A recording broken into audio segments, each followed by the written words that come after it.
Welcome to your Daily 5 for Wednesday, May 20th, 2025. For some reason, I don't know what made me think of it, but I thought, oh, you know what? I wonder if the Frasier reboot is still on, because my wife and I had watched season 1. I'm pretty sure I reviewed at least some of it when it was that first season had come out. And we had watched the first 2 episodes of season 2, but then, for whatever reason, we kind of got sidetracked, and then we thought we would just watch it. You know, we'd restart from the original Frasier and run all the way through. We were going to do Cheers, then Frasier, then that, but that's just a lot. So we figured we'd just do the original run of Frasier and then get back into it. And I kind of thought of the fact that, we never rewatched it. And I checked and saw that, at least for the time being, apparently it's being shopped around for somebody else to possibly pick it up. But it looks like Paramount, for the moment, has canceled the Frasier reboot after 2 seasons. And of course, whenever something like this happens, you're going to have all different types of theories as to why it was canceled. And everybody's got an opinion. But as seems to have been the case from the very beginning, because the first season had a mixed reception. I think I remember at the time saying, and I would still say this is my opinion, that it wasn't terrible, but it also didn't seem all that good. It just seemed kind of there. And a lot of people, I think, had similar opinions. And now that it has actually been canceled, you have people saying, well, it's because, I saw some people saying it was because the original writers weren't on board. And then there were other people who, when it was announced and they had the cast finalized, that said, well, not all the original people are available, which, of course, John Mahoney is no longer alive, and David Hyde Pierce passed. And actually, I agree with David Hyde Pierce on the reason for it, and this is kind of my opinion about it. But everybody was saying, if you don't have the original people, you can't recapture that magic. You're not going to be able to recreate what they had before. And, honestly, not having the same writers and not having the same cast is not a negative to me, and it never really was. Because this is a problem, and I think, most people feel this, even though superficially.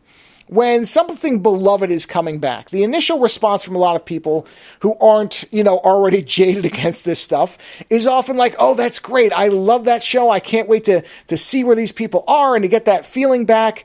And then often what happens with reboots and revivals is they're just copying what they did before, and people become bored of it. And that makes sense to me, because the reality is, if you're going to revive something, if you're going to redo it or whatever, retool it, then do something new with it. I mean, this is, again, David Hyde Pierce said, I don't know what new things we're doing with this, so there's no point in me coming back to just do the same stuff all over again.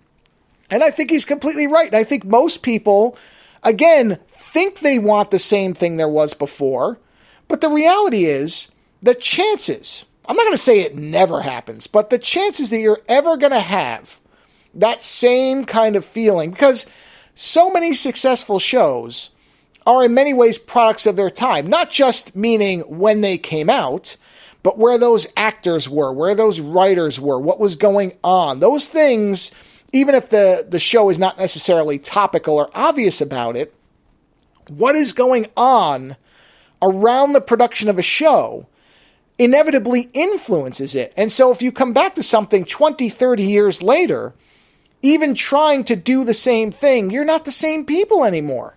Most individuals, after 5 to 10 years, are different people, even if it's in small ways. But those small ways multiply. They become really, really important, especially when you put those people next to other people who have changed in multiple subtle ways. And so you're not, again, I'm not going to say it's impossible, but I think it's so rare that it's really not worth trying to do. Instead, tell new stories, do new things.